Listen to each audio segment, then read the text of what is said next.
Hello, and thank you for joining my presentation today. I'll be talking about thermo and flow control in medical devices from the perspective of sensor technology. Please allow me to first shortly introduce our company. Innovative Sensor Technology will be celebrating its 30th birthday next year, and we are a manufacturer of thin film and thick film sensor elements. On the picture on the left side, you see our headquarters from where I'm talking to you today. And on the right side, the core technology of the sputtering of metals on a ceramic substrate, how we produce, for example, our temperature sensors. We operate as a solution provider where we create customized sensor solutions, and we have, of course, a wide variety of sensors which are available off the shelf as ready-to-use products. In the role of a technology partner, we often design new sensor elements or customize them to fit the manufacturing processes of our customers or to enable completely new sensing technologies. That's why it's very important to allow smooth scale up, to have quality integrated from the very beginning of the process, and to incorporate it already in the design phase of the sensor. Apart from this headquarters where the clean rooms are located, we have a secondary production site in Czech Republic, and from these two production sites we can then supply our customers on all continents and support them also locally through our sales offices in USA, in China, and in India. Now to the applications in medical devices. I have listed here a few examples for temperature and flow control, which I would roughly divide into three categories: patient treatment and comfort, where an example for flow control would be the ventilators, for examples, or for liquid flow, IV fluids, which are dosed into a patient. For temperature, a similar example can be found in dialysis. Then, as a patient, you are aware of the temperature of the liquid which returns to your body, and you can imagine that it's uncomfortable when this is too different from your body temperature. Another category would be patient monitoring, and there we see quite a few new application possibilities in the thermoflux sensor area, for example, by evaluating the core body temperature. This shows how new software and algorithms can then transform the present sensor technology into new applications. A similar application for flow control would be the breathing cycle monitoring, where the miniaturization of electronics enables to monitor the patient during some activity.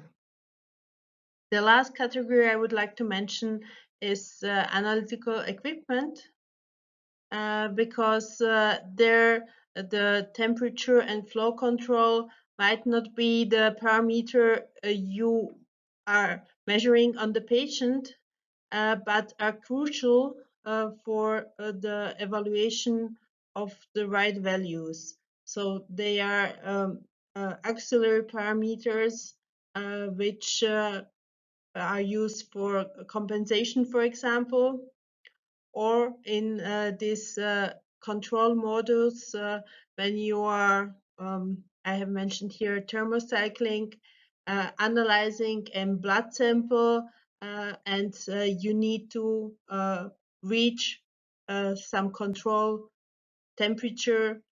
It's crucial what time frame you need to reach the correct temperature. And from this, you then rely on temperature and flow control very often for the accuracy and also for the repeatability of your analysis, which is even more important in medical devices where you have a limited volume of the sample and therefore cannot repeat the analysis as often as you would like. For flow control, I would here mention again for gases and for liquids examples. In gas supply, it's critical to again remain operational, and there very often flow sensors are used as a switch to rely on it to control the flow supply or the coolant as a liquid.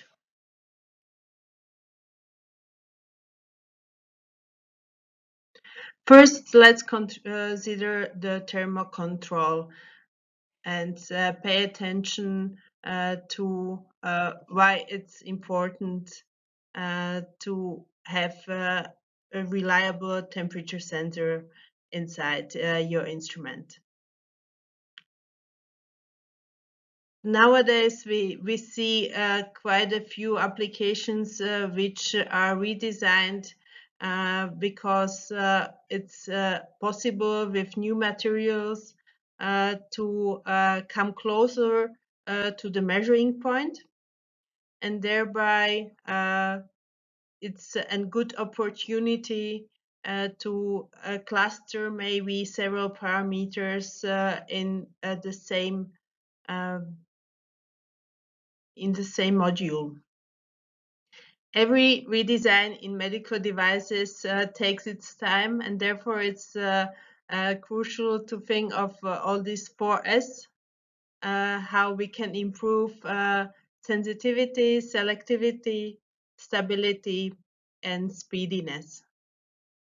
Many of our customers which approach us looking for new temperature sensors are discussing, first of all, the response time, so the speediness, and the reliability, so meaning stability of the measured value over an length of time which is in many medical devices measured in years of operation of the instrument.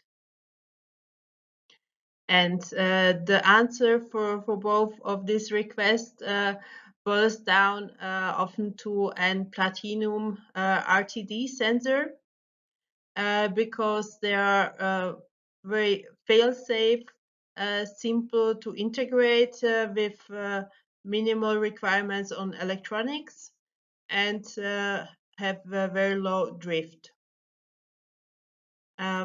Since the other requirement I mentioned was the response time, I have here an example in the picture in the middle of an RTD soldered on a metallic surface, which is a strategy very often used to get closer to our measuring point, to have it thermally bound to our medium.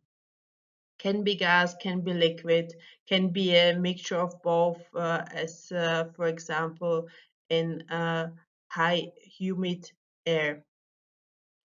In the picture on the very top, you see an NTC sensor element, which is one that usually requires more electronic to evaluate the signal, since it's less linear than RTD. And that's why IST has designed an version which we called TSIC, which is a sensor with pre-calibrated values. And it is used in medical devices, especially for control in analytical equipment, because you can choose then a combination of range and accuracy that fits your application.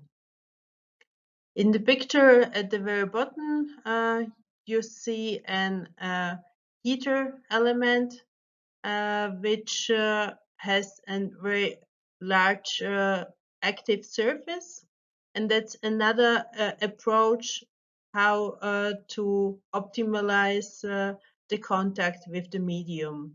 We can go either extremely small or extremely large with the active surface, either by providing a carrier, as in the case of the soldered element, or by increasing the size of the sensor element itself. Because I would compare gas and liquid. For example, when you go with the thermal mass lower, usually the response time gets faster. But with air, where you have very few molecules to interact with, you need a certain surface area to catch a signal, to speak plainly. And there, a larger sensor element is again helpful to react to changes in the temperature. So how do you integrate a temperature sensor to reach your control goals? I already mentioned that new materials nowadays trigger some redesigns, and that also is true for the inside of the temperature probes themselves. We see new glue materials, new plastic materials with metal particles and so on, which all are helpful in contacting the sensor elements to the outside world, to our media. This is very important in applications where we are measuring some media from samples from human body. So we would need biocompatibility, but also there the range of materials is fast expanding at the present.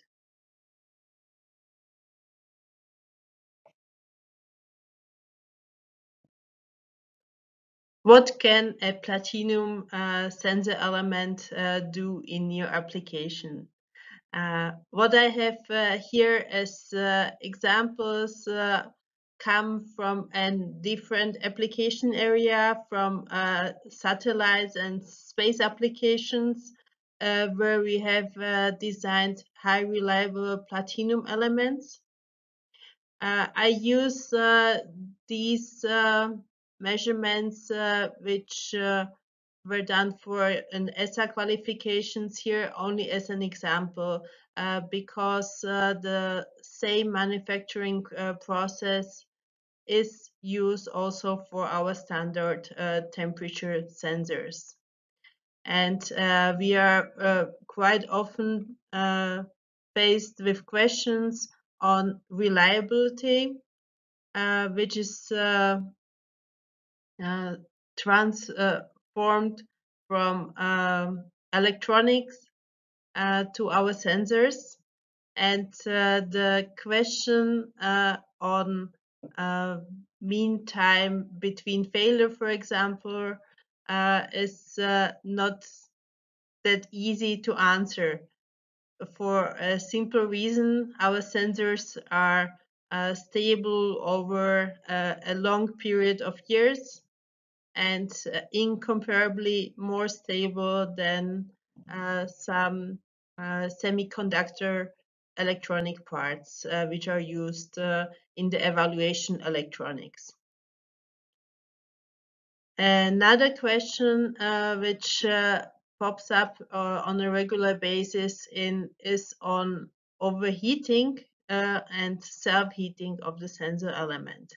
The more reliable you want to measure temperature, the more important it is how the sensor element is assembled to minimize this self-heating error.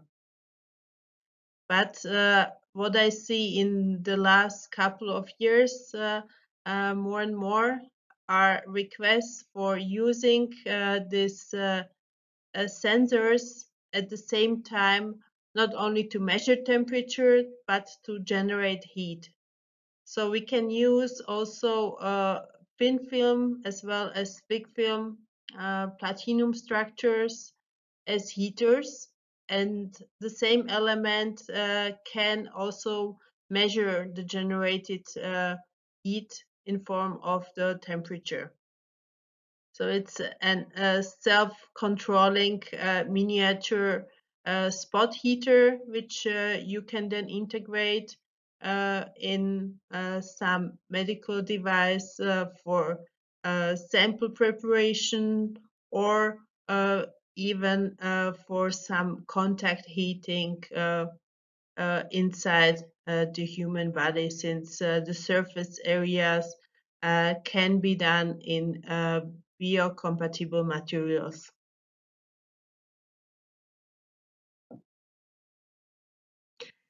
Here are a few examples of applications where platinum temperature sensors are integrated, and I always start with the standard, but show also these extremes as options or maybe thinking material.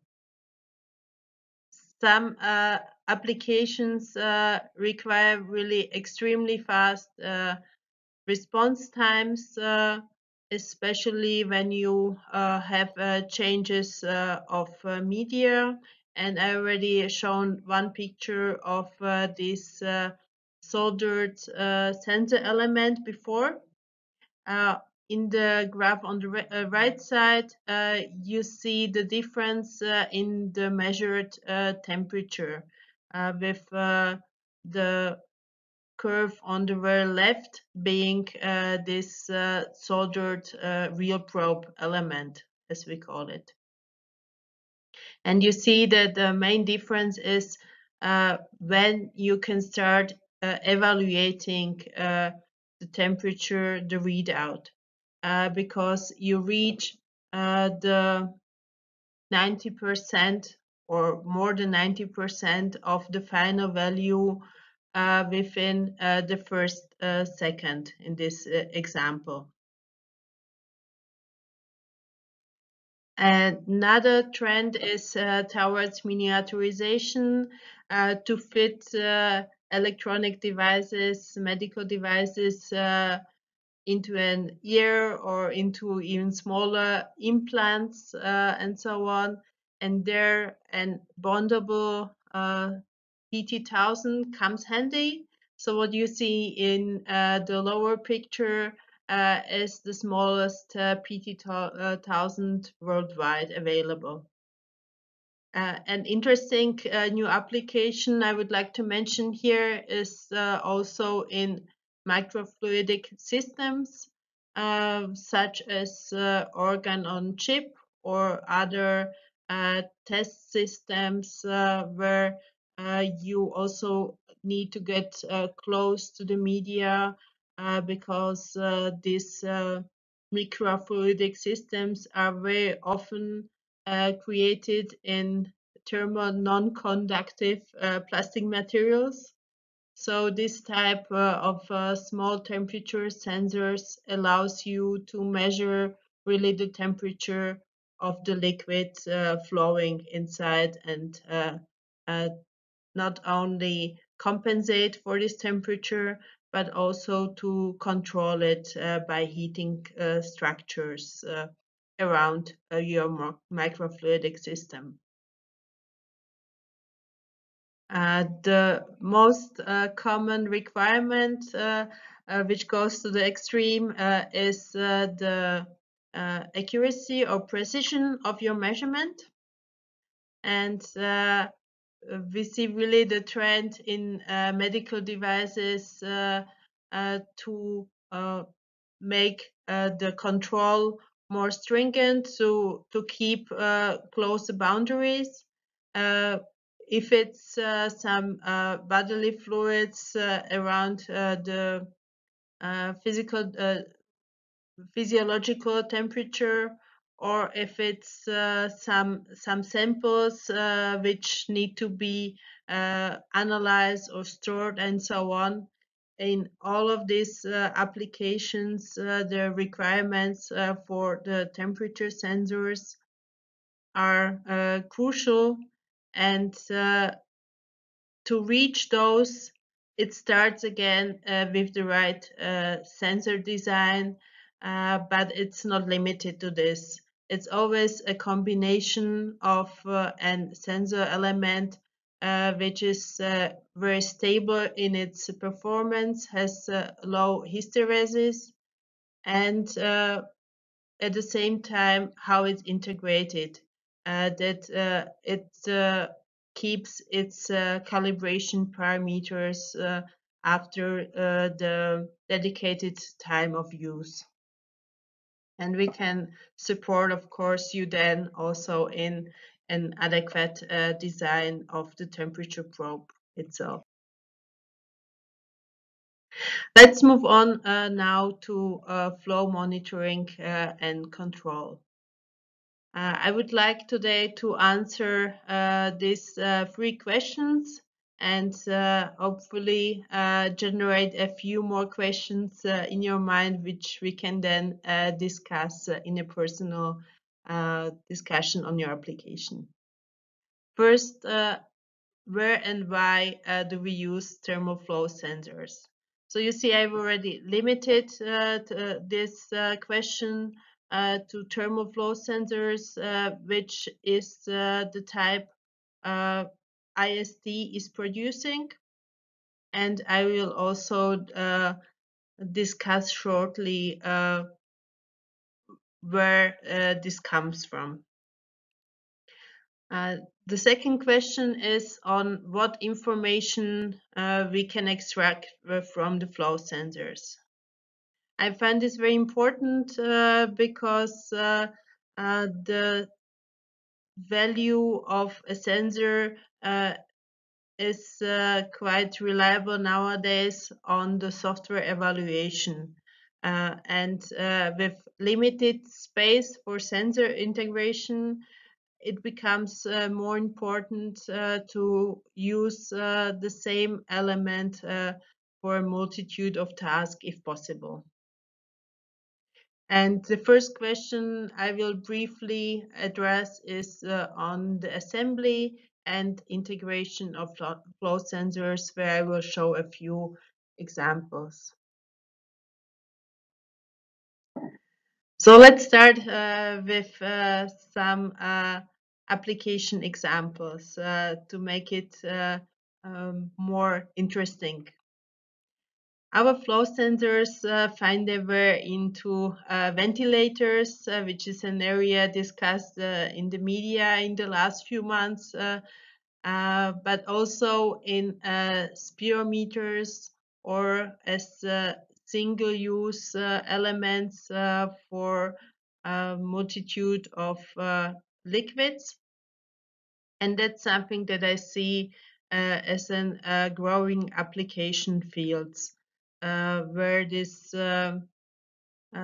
single-use applications can range from minutes to weeks in contact with the patient. So why are these thermal flow sensors quite popular in gas and liquid flow analysis in medical devices? Is especially their good characterization and small size.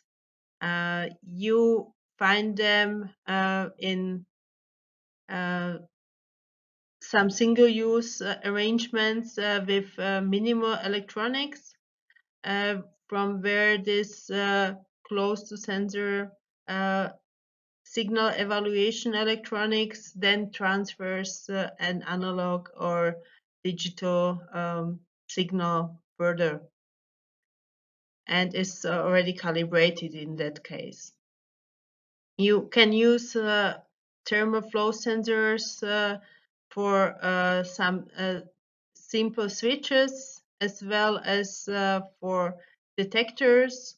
By detectors, it can detect also change of media, such as a bubble detection in liquid, or it can be applied to really measure the flow, mass flow as a volume for gases, and then control some kind of dosing, again for gases or for liquids. A special type of thermal flow sensors are the colorimetric ones, which can be used for low flow rates and are very sensitive at flow rates uh, which are otherwise controlled usually by pressure sensors.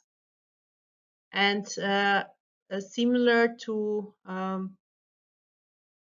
differential flow, to differential pressure sensors, these colorimetric flow sensors can also be used to detect a change of flow direction. This is very useful when monitoring the breathing cycle, such as spirometry, but also in analytical devices, you can use this as an additional safety feature to detect a malfunctioning valve, for example. For the mentioned ventilators, the most commonly used flow sensor would be this anemometric FS7, which is here shown in the picture on the very left, because it's really the easiest to integrate, as we've seen during the last month of frantic product design efforts. And of course, also over the years before that for standard applied products.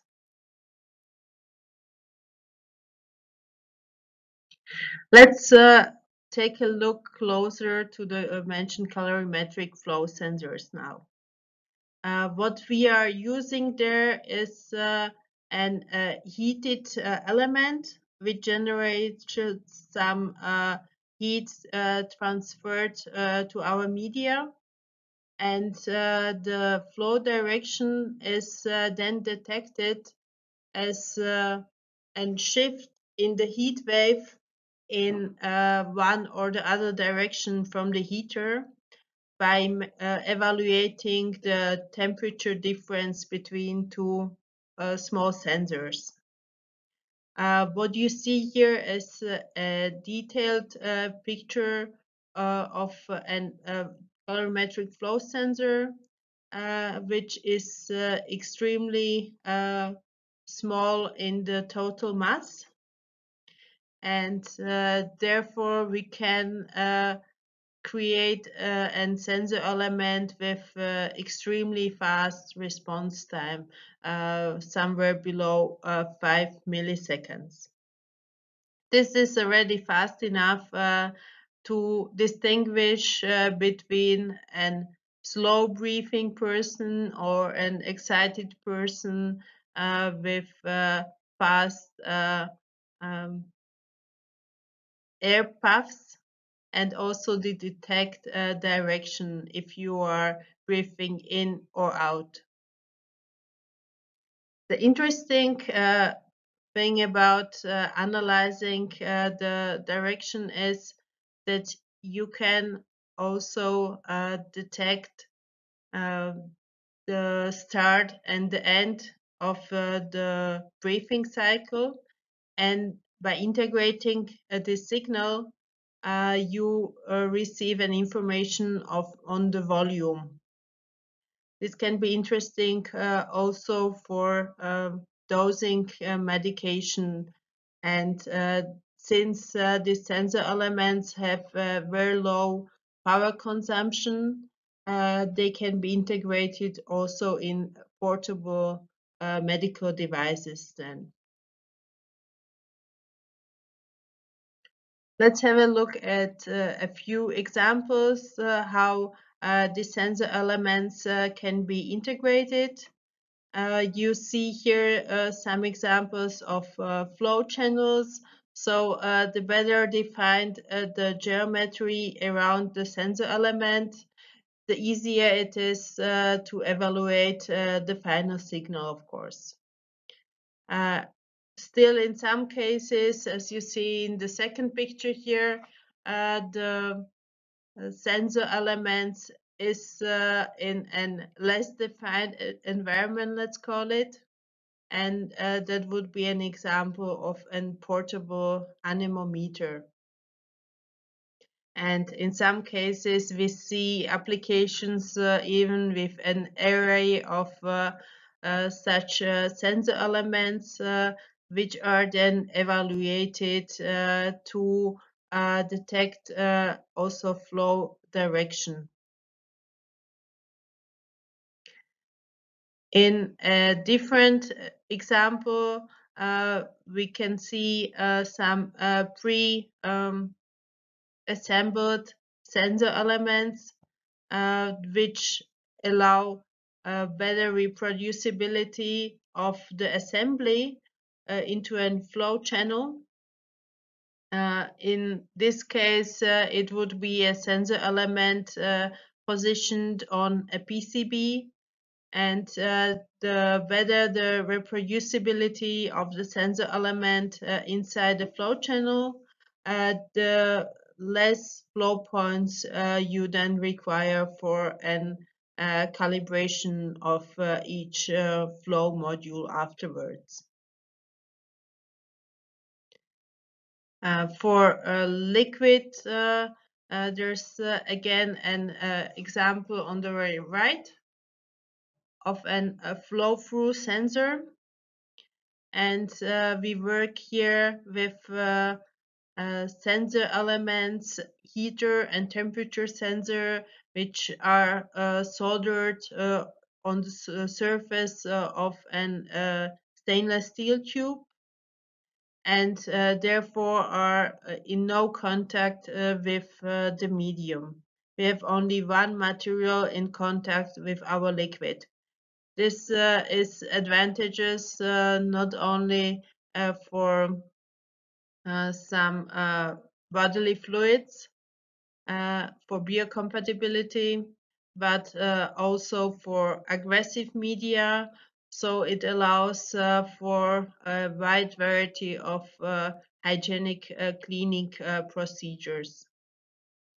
Apart from this stainless steel sensor, which is our standard, there are also possibilities how to choose a different material for the contact with your media, which can be then used for customized solutions.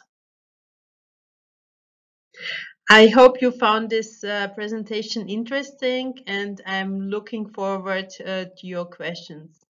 If you are looking for more information on the mentioned sensor elements, please visit our website where you find in this presentation direct links to temperature sensors and thermal flow sensors. Also to be found on our website are biosensors for glucose lactate analysis and conductivity sensors which are also suitable for medical applications. Thank you very much for your time and let's stay in touch. Bye.